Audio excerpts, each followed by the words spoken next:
Welcome to the LoD Hydra push build for Diablo 3 patch 268 in season 20.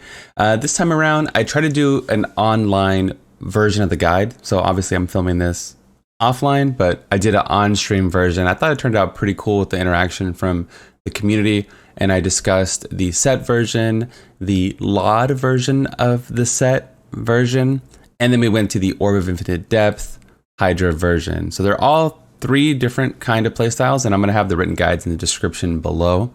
So hopefully the video turns out okay and is interesting. I don't know if I'll always do them this way. I just, try to be creative and do something different. So for the set, it's great. They buffed the set by 20%. It's very close to the counterpart for LoD. It's dead even, but it's not as strong as the Infinite Depth version because of the tankiness.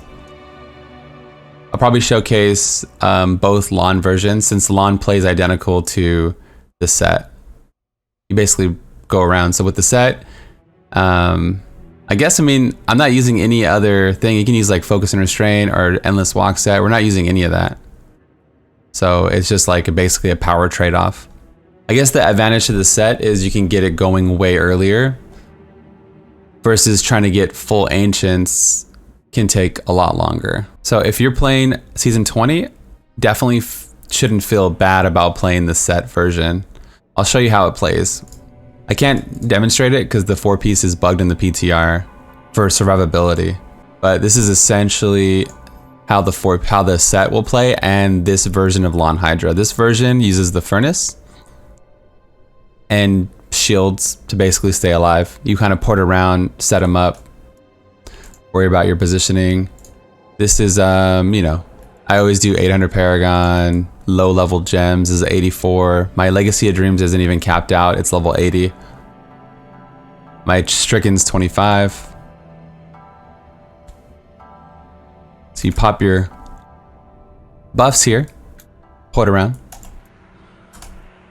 and start casting. I usually will just keep casting because there's no control, right? You're kind of like on your own. There's a little bit of control there, casting Frost Nova, but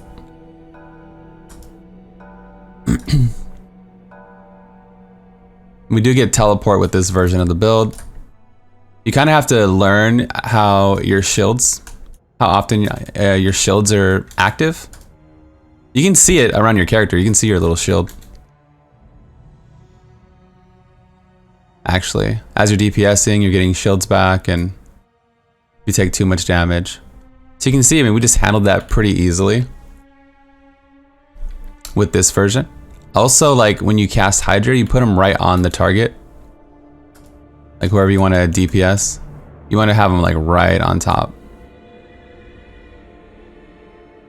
Sometimes the mammoths will spit out like these beams of fire and I kite them to the fire like the elites. I kind of like position myself so they walk on the fire also. With the set version, I don't use mammoth, so you don't have to worry about it. But with this version and with the other mammoth version, yeah, you would use it. So I'll probably cast 2, grip them up with Black Hole, start casting. It takes a second to get the full damage of Death Wish and Edge Sigil. Once your shields are down, you can just back up for a second. It's a pretty tough mob type too, honestly. With the set version, you lose Hydra heads, but they nerfed it, so you don't lose them that fast anymore. It's actually not that big of a deal. You can just recast them too. I'm constantly recasting here.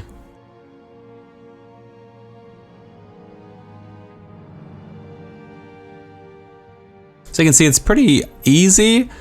It is squishier than the Orb of Infinite Depth version, but you have a freedom and you have more elite damage too. So I'd probably hunt elites, but you can also still kill density with it. I set up the Hydras and then I can group them up right on top of the Hydra like that. And start casting. This guy already got blasted pretty hard. With this version of the build, I don't mind a little bit of cooldown. I don't mind like maybe like 30 to 40%. It's not that big a deal. It helps your teleport come back and it helps Black Hole so you can manually cast it. Recast Hydras, group them up. Start DPSing. It might be kind of stressful to play hardcore without teleport. So you can see, like, you know, like, it's great. I like this. This is my favorite version. And this is how you play the set also. But with the LoD version, you do get the furnace. And with the set version, you don't get the furnace, but you get a bigger set bonus. You're doing more damage overall. So I'm gonna log out and show you the other one real quick. The fire is the Elite's red carpet. Yeah. Yeah. I'm rolling out the red carpet for you guys. Edge Sigil does spawn Hydras, but I like to manually cast them that way. And they don't replace them, it looks like. So like if you cast 2 Hydras, and then you're casting over here, the Hydras aren't gonna get replaced. So it's not like constantly. So if you want to DPS somewhere else for whatever reason. You also don't have to, attack the target. You just have to be channeling. While channeling. And while channeling.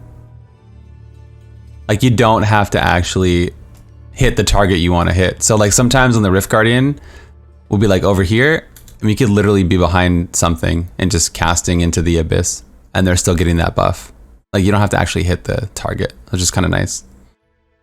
Sometimes you might want to hide around the corner. So, you know what I'm saying? I think it's really fun. I like it. So I guess I should talk about this one first. So with the set and this version, you're using Black Hole to give you a buff. With the LoD version, Spell Steal gives you a huge damage increase. And then with the set version, I'm using Absolute Zero to give me a cold boost. And then Mammoth Hydra for this one. And then I use Frost Hydra for the other one. For the set. All the builds are using Ash Nagars to double our shields. We have Galvanizing Ward. Every 5 seconds you're not hit, you gain a shield. So sometimes like when I'm in trouble, I'll just kind of like run away and get my shield back. And you can see the bubble. I wish there was an overshield. I wish there was an overshield on the character itself. Scramble works with Halo of Corinne in all 3 versions of the build. Serpent Sparker, all 3 versions of the build.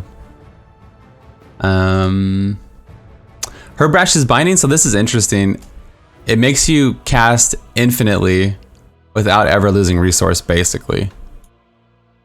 But if you want to go super sweaty, you can use like Witching Hour. And then you can use Arcane Power on crit here, which I don't have, and then Arcane Power on crit on your offhand, which we do have. And if you have, you should have like 50 plus crit with Wizard. Wizard has high crit because of the offhand. So yeah, we have 48. So you probably want like 55 plus, and you might be able to sustain your resource, and you can always use Topaz in the helm. I probably would go Herb Brashes, and then instead of rolling APOC, I'd roll Vitality everywhere to have bigger shields to survive.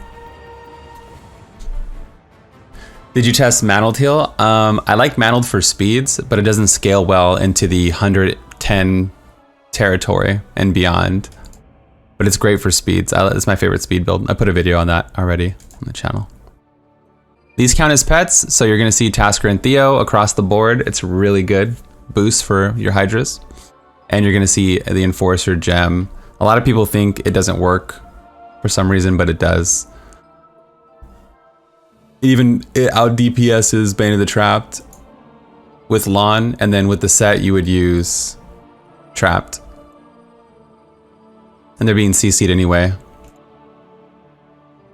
You'd go Trapped, Enforcer, and instead of Molten, you'd probably use Stricken for the push version. But you could use Molten for, you know, up to like probably like 115 or something. And I think that's about it for how Hydra plays. Obviously Swampies are self-explanatory, and Unity is. And channeling is. Everything else is pretty self-explanatory. Cheat Death. is really nice, but you don't need it. I have cold blood here, which is not what you want. For the infinite depth version, yeah, definitely check the written guide for always the latest version of the build on my Patreon page. For the Orb of Infinite Depth version, it's different. You're not teleporting, you're casting Explosive Blast. It's going to give you a 40% more damage and 80% more damage reduction on top of what you already have. So you don't get the furnace, but you gain raw damage and crazy survivability. So we're also going to drop Ice Climbers. So Ice Climbers is great in the other version, but if you're using the Orb, which is the super tanky, non-teleporting version, you're going to want Illusory Boots so you don't get caught. It's really easy to keep up. You just tap Chain Reaction. What's up, Olati? How you doing, man? So you just cast your buffs like before, cast Chain Reaction, and it'll just tap the mobs. This is what you want to do if you want to be super tanky, right? You want a consistency. I'm looking for elites, so I'm gonna cast 2 Hydras and black hole them right on top. 1, 2, black hole, and then channel. And then, you know, you can always walk into the fire. Oh, I think we are crowd controlled. Oh, a little bit of lag. And yeah, I mean, it's hella tanky. You get like, what, 80% from Corinne, you get 80% from the Orb. Whoa, whoa, oh, standing and everything. And if you have like high vit, high shields, doing more damage. I can see people really liking this version for, it's a little too channel wizard for me, I guess. But this is the way to go for like consistency.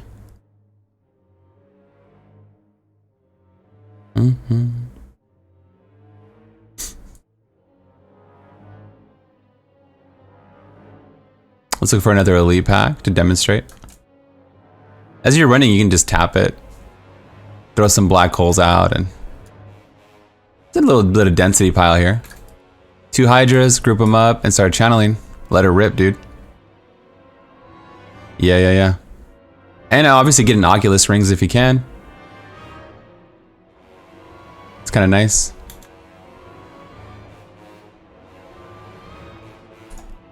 Group them up. Very nice. So this is probably what I'm going to be playing on hardcore just because it's tankier. And, but I can see why people don't like it too, because it's also like a channeling build again. Thank you for the bit, man. Appreciate that. Let's group them up. It's pretty much Hydra Wizard pushing in a nutshell. I'm going to main Hydra and I'm going to main Frenzy Barb, so I'm excited for both. You missed Twister Wizard? Oh man, no, Twister Wizard, man, that was toxic. Anyway, guys, thank you so much for watching. I hope you like this version of the video guide. Shout out to all the patrons and the Twitch subs who make these videos possible. I'm going to be doing longer streams Monday through Friday from now on. So if you don't get to catch the live stream, you might be able to catch me in the morning or at night. I should go live about 9 a.m. Pacific Standard Time, and I should be live until 7 p.m. Pacific Standard Time. We're going to try to do 5 days a week, 10-hour streams. So hopefully it works out for everybody's schedule. Thank you again so much for all the support over the years. Tons of starter guides coming next week as well. So look forward to all the starter guides for the season, the tier list, all the good stuff. This is the Bloodshed, and I'm out of here. Peace.